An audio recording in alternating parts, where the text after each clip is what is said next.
All right, today we're reviewing a hand grinder that really surprised me. This is the 1Zpresso Q hand grinder. It comes in at $109, and I have to say, I wish that when I was getting into pour over, there were grinders like this around. If you're looking for like an entry-level grinder or a very small portable travel hand grinder, the Q and the Q Air were some of my biggest surprises this year. So we're going to look at what makes this grinder great. We're going to look at situations where you may actually want to go in a different direction. We're going to compare this one to the cheaper, lighter Q Air, as well as this grinder's predecessor, the Q2, as well as the Kingrinder K6 and a couple other different grinders. This one was sent to me by the fine folks at Rogue Wave Coffee. Love the whole crew there, and we're going to be brewing some of their coffee today. The adjustment mechanism is down inside here. We're going to talk a little bit more about that shortly. It comes with this handle. This is kind of its travel storage configuration that just kind of twists around like that. Kind of neat. As far as using it goes, it works like many other hand grinders. You just dump your coffee in the top here, put the handle on, and start grinding. And after about 30 to 35 seconds, depending on how big of a pour over you're doing, you will have your coffee grounds. Now, just while I'm brewing here, let's place this grinder in the 1Zpresso line. The Q series overall are kind of down there on the lower end of the price range goes as far as 1Zpresso's line. You have the J series, which is espresso focused, and the K series, which is kind of its all around flagship. You have the X series, as well as the ZP6. The ZP6 is like a clarity focused hand grinder. And then you have the Q. Now in kind of the Q lineup, the very first one of them was actually called the Q2, and that one is no longer made. It was kind of taken over by this one, the Q, as well as the Q Air, which is essentially the same grinder in a cheaper, lighter package. Even though the Q2 is no longer made though, if you go digging online, a lot of what you turn up around the 1Zpresso Q will actually be talking about the Q2. So you wanna make sure that you're looking at the right information for the right grinders. If you know where to look, you can still dig up the odd Q2, but it won't be through 1Zpresso's store. Now, as far as the Q and the coffee that it produces, let's have a taste here. Okay, so this is a Kenyan coffee by Rogue Wave, and I really like Kenyans. They have like a really distinctive fruitiness, and this one, if you've never done this, you gotta try this. Take some brown sugar, cut a grapefruit in half, and spread it around on the top of the grapefruit, and then like cut out the little sections of fruit and eat them with a spoon. This coffee is reminding me of that.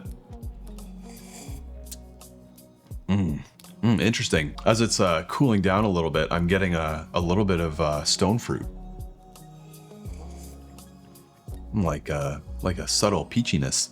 So we are getting some really good coffee out of this charming little hand grinder. At just over $100, the value that you get for a really good pour over here is very high. So far I'm a fan. Let's talk about some specs. As far as weight goes, this grinder comes in at just under 500 grams. So it's got like a nice heft, feels kind of beefy in your hand. As far as time to grind a pour over, it takes me, 30 seconds or just over, maybe 35 seconds to grind enough coffee to make a pour over. Usually I'm making like 15, 16 gram pour overs. It has kind of this somewhat confusing adjustment system under here. Each click, you'll feel the grinder click as you're making the adjustments go around. Each one of those is about 25 microns worth of adjustment, more than enough to dial in a good pour over. The way it's displayed under here though is a little interesting. It has 10 numbers, including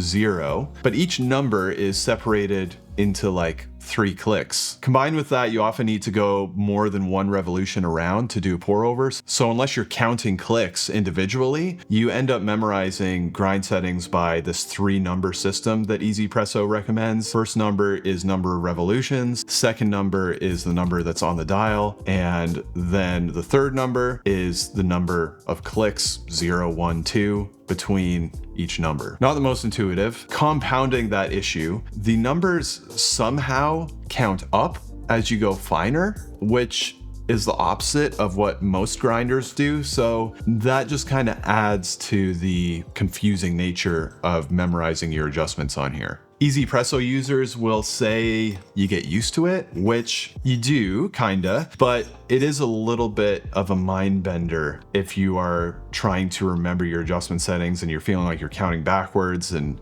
remembering these series of numbers, all of that. People who don't really want to bother with the number system generally say, just count your clicks. You know, it's 30 clicks per revolution. Just remember how many you are at, which is fair. Taking the grinder apart is pretty simple. You just pop the catch cup off and you unscrew the bottom here all the way until the adjustment plates kind of come off. There's 2 of them. And then at that point, the burr will just slide right out. You can kind of get in there, clean everything out, all that. The burr is a 38mm burr. Now that's the outer burr diameter. The inner burr is like just under 30 mil. It's a what's called heptagonal burr. So that's a 7-pointed burr. And you can kind of see this somewhat similar design to a lot of other 1Zpresso burrs. Now, if you want to go even further and really kind of get in here for a deep clean, the top of the body actually comes off as well, and you can get like right in there and do a full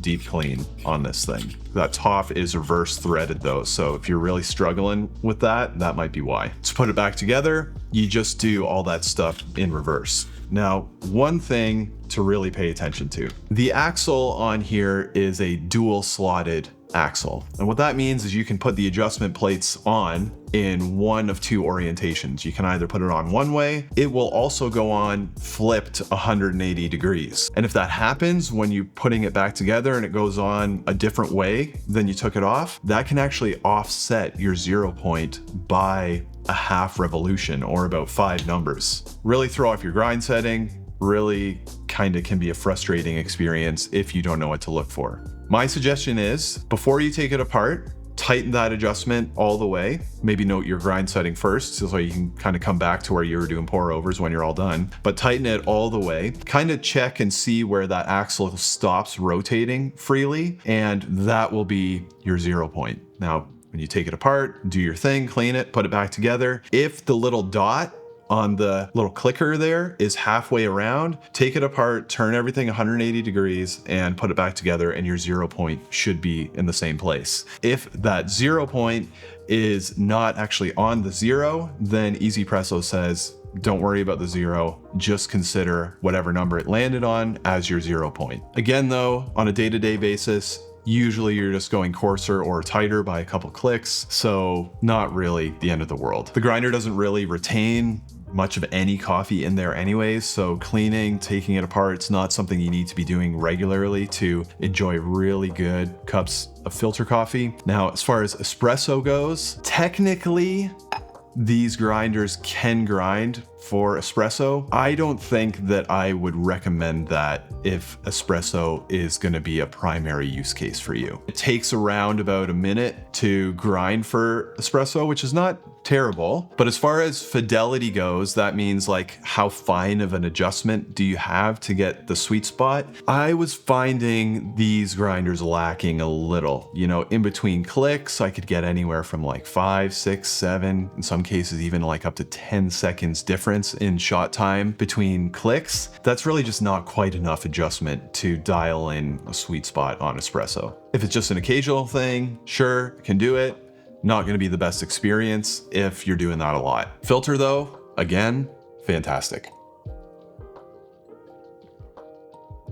I'm getting more like peachy notes coming out as that's sitting and cooling. Very nice. Okay, let's talk about the Q Air. Once you take the Q and the Q Air apart and take the internals and put them side by side, they are exactly the same. So if you like this, but you want a cheaper, lighter version, nothing should stop you from going with the Q Air, as long as plastic is not a concern for you. You're gonna get the same burr, same functionality, same adjustment mechanism, same brew quality, all of that. Unless you are specifically looking for something that is lightweight, the Q feels a lot better in the hand, I have to admit. The metal, the weight, it just all comes together in a package that feels a lot higher end. This handle too, I wasn't expecting this to make as much of a difference as it does, but it's a little bit longer than the handle on the Q Air, and combined with the different knob, feels a little easier to turn, a little nicer to turn because you have that longer arm. Just an overall nicer grinding experience with the Q for sure. I also did find that leftover grounds would be a little bit more prone to kind of sticking around the edges of the inside of the cup on the Q Air. Not sure if that's like a plastic thing or what that is, but I did notice that. Now, what about the Q2, the grinder that actually came before this one? Now, when that grinder first came out, people were really hyping that thing because it was kind of one of the first grinders on the scene that when you stood it up next against the COmandante C40, it could really give you a comparable brew at a way lower price. And when you put that grinder up next to the original Q2, they look pretty nearly identical. They are not. There's some very slight differences. You can even see on the body lines when you put them next to each other just where different things will line up. The threading is a little bit finer on the original Q2, and it takes a couple more turns to get the catch cup on and off. Same with the top of the body. The new Q is actually just like a touch heavier than the original Q2, even though when you take the Q2 apart, you can see on that older grinder that it almost looks like the frame that is holding the axle is a little bit more substantial. I'm not sure if that's in any kind of way that would actually impact performance, but there are some noticeable differences when you really look closely. Then you take the burrs out and you start looking at those, and there are some differences there. And yes, it does impact how these grinders grind and how they taste. The burr in the new Q is a little bit shorter than the burr in the Q2. There's some slight geometry changes there as well. Not just on the inner burr, but on the outer burr as well. The way those initial pre-breaking cutting teeth look is a little bit different grinder to grinder. And when I put these grinders side by side and I did, a whole series of taste tests with them, the results were actually really interesting. I would dial them in to the same grind setting, accounting for calibration and all that. And on the original Q2, I was getting these beautiful, vibrant, nuanced, balanced cups with great flavor separation. And by comparison, on the same grind setting, I was actually not finding the new Q to stand alongside the Q2 very well. Then I tweaked my grind and brew style on the new Q a little bit. I went a little bit coarser. In some cases, I pushed the total brew time a little bit longer. And all of a sudden, I was getting bright, vibrant cups, very nuanced, very crisp, very well represented acidity. And when I compared those cups, I would certainly not say that one was meaningfully deficient compared to the other, but they did take a different approach to get the best result. Burr geometry and burr design, it's really complicated stuff. And it's not just about particle size distribution, it's about the actual grind particle shapes that are produced. All of these things can have impacts on the brew. That being said, the Q, it's fantastic. And as long as you can dial in a pour over, you're going to get fantastic results. Now, anytime I talk about the Q line, another grinder manufacturer that tends to come up a lot is Kingrinders. And one grinder from their line that I get asked about a lot in particular is the K6. Just my opinion, I didn't enjoy the cups of pour over quite as much as I did on the 1Zpresso Q line. However, I will say if you want an all-around grinder, you're going to use it for espresso. In that case, I could see myself recommending the K6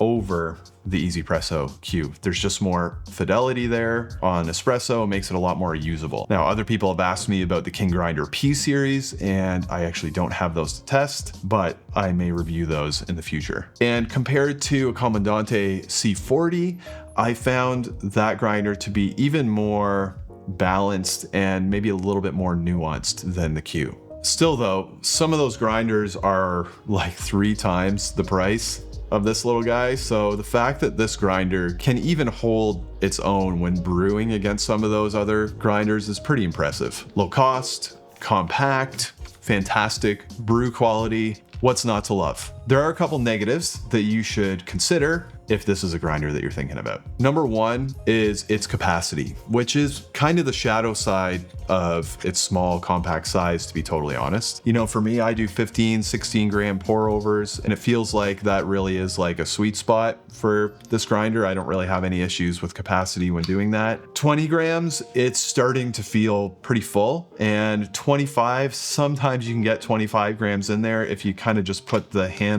on like halfway, but feels like you're really trying to get too much coffee in there at that point.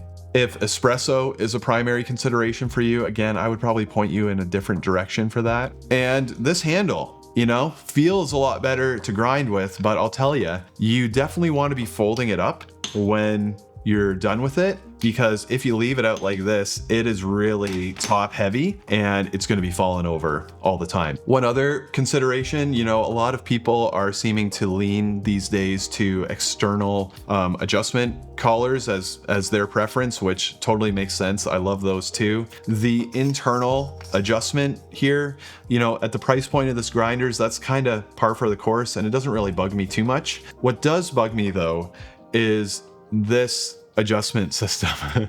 You do get used to it, but just because of how confusing it is, especially when you're starting with these things compared to other grinders, I'm gonna say that should be a consideration. Also, the fact that the adjustment plates can go on 2 ways and really throw off your calibration point. If you ever take this apart and you're not aware of that, you could really be mind-bending yourself when you put it back together. You know, other grinders have a single slotted axle, so that can only go on 1 way. That would be a better design, in my opinion. All said and done though, I'm kind of, to be honest, nitpicking a little bit with some of that stuff. You know, the pour over brews are fantastic. And this grinder is so far ahead of what I was kind of forced to use at a similar price point when I got started. This really is excellent value for the price. You know, if you're just getting into pour over, you want a nice grinder, but you don't really want to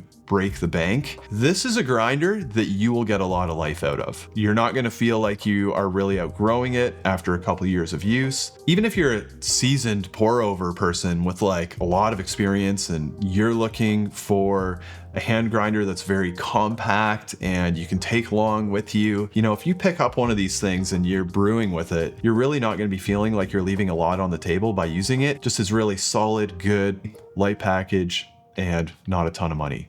If this review was helpful for you, subscribe to my channel. It's one of the best ways you can support me making more of these review videos. And let me know what you think about the Q in the comments. And especially if you're an owner of the Q, the Q2, the Q Air, any of the other grinders that I mentioned, I would love to hear your experience and opinion down there in the comments. And for people who are considering some of these grinders, that advice is really valuable too. I hope your next cup of coffee is fantastic, and we'll see you on the next one.